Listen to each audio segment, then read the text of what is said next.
আপনারা জানেন যে এটা বাংলাদেশ সচিবালয় বাংলাদেশের প্রশাসনের কেন্দ্রবিন্দু। বাংলাদেশে যতগুলো কেপিআই রয়েছে তার মধ্যে অন্যতম প্রধান কেপিআই হচ্ছে বাংলাদেশ সচিবালয়। আপনারা জানেন যে বিগত দিনে এখানে যারা কর্মচারীর নামে উচ্ছৃঙ্খলতা তারা করেছে, বিগত দিনের ঘটনা আপনাদের সবাই জানা আছে। তারই ধারাবাহিকতায় আমরা গতকাল রাতেও তাদের অনেক বুঝিয়েছি, কিন্তু তারা প্রশাসনের কোনো কথা শোনে নাই। তারা হুমকি ধামকি অব্যাহতভাবে দিয়ে চলেছে। তো এটি হচ্ছে বাংলাদেশের প্রশাসনের প্রাণ কেন্দ্র।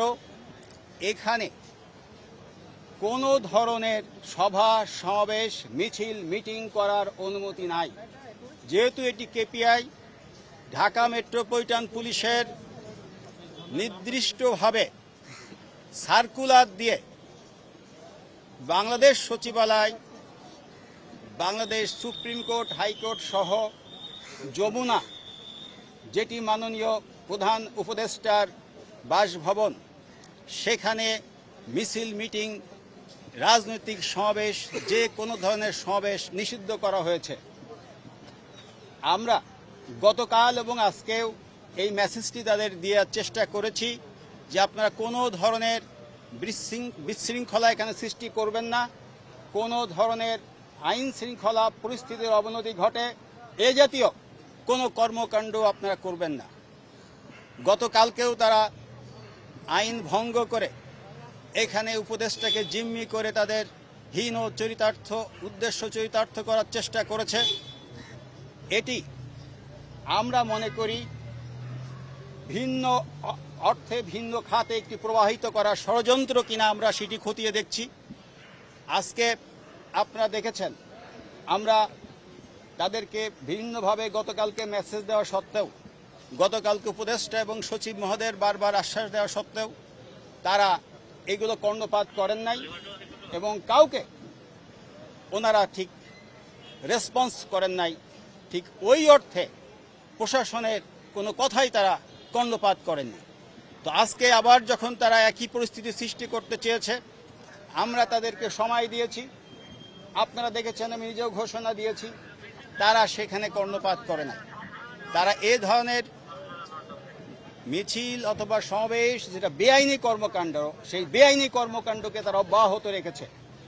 ঢাকা মেট্রোপলিটন পুলিশ কোনোভাবেই কোনো বেআইনি কর্মকাণ্ড কোথাও অ্যাকসেপ্ট করবে না। আপনারা এই আগেও দেখেছেন, আমরা এখনও আপনাদের মাধ্যমেই বলতে চাই, যতগুলো কেপিআই রয়েছে, বিশেষ করে যমুনা, বাংলাদেশ সচিবালয়, সুপ্রিম কোর্ট, হাইকোর্ট, এবং যখন মাননীয় কমিশনার স্যার সার্কুলার দিয়ে যে সমস্ত এলাকায় মিছিল মিটিং সমাবেশ শোভাযাত্রা পথসভা নিষিদ্ধ করেন, ওই সব এলাকায় যাতে আপনারা কোনো ধরনের আইন ভঙ্গ না করেন, সেজন্য আমি আপনাদের মাধ্যমে সবাইকে এই মেসেজটি দিতে চাই যে আইন আপনারা কেউ হাতে তুলে নেবেন না। বর্তমান সরকার বিভিন্ন কর্মচারীদের দীর্ঘদিনের পুঞ্জীভূত সমস্যার কিন্তু সমাধান করে যাচ্ছে। যে কোনো সমস্যার সমাধানের একটি লিগ্যাল পথ রয়েছে, এটি লিগ্যাল ওয়ে রয়েছে।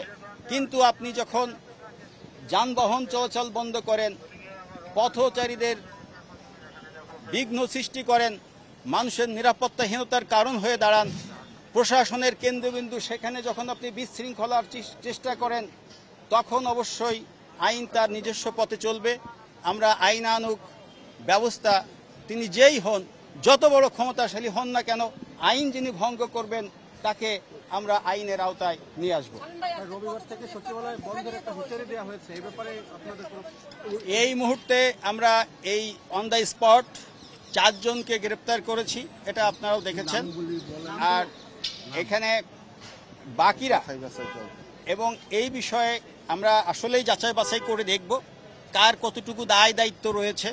গতকালকের ঘটনা, আমাদের কাছে ভিডিও ফুটেজ রয়েছে, আপনাদের কাছেও রয়েছে, যারা সাংবাদিক ছিলেন আপনারা জানেন। গতকালকেও আমি দুইবার তাদেরকে আমি শান্তিপূর্ণভাবে সমাবেশ শেষ করার জন্য বলেছিলাম, কিন্তু এখন কি তারা করবেন কিন্তু এতে আটকের সেই পরে? বিষয়টি তারা আমলেই নেয়নি। কোথায় নিয়ে এখন সুতরাং আটকের পরে কি আমরা এই মুহূর্তে যাদেরকে নেওয়া হয়েছে অন দ্য স্পট, যারা আইন ভঙ্গ করেছে, শুধুমাত্র আমরা তাদেরকে বেছে বেছে কয়েকজনকে নিয়েছি, এবং এইটা যদি অব্যাহত থাকে, যত মানুষ আইন ভঙ্গ করবে আমরা সবাইকে আইনের আওতায় আনবো। ওনাদের কি গ্রেফতার করেছেন না আটক গ্রেফতার করেছেন? করেছেন, ডিবিতে আমি নিয়েছেন? এটাই বলতে চাচ্ছি, আমরা আপাততভাবে আমাদের হেফাজতে নিয়েছি, যাচাই বাছাই করে দেখব। আমাদের কাছে ভিডিও ফুটেজ আছে, আমরা যাচাই বাছাই শেষে তাদের বিরুদ্ধে আইনানুগ ব্যবস্থা করব।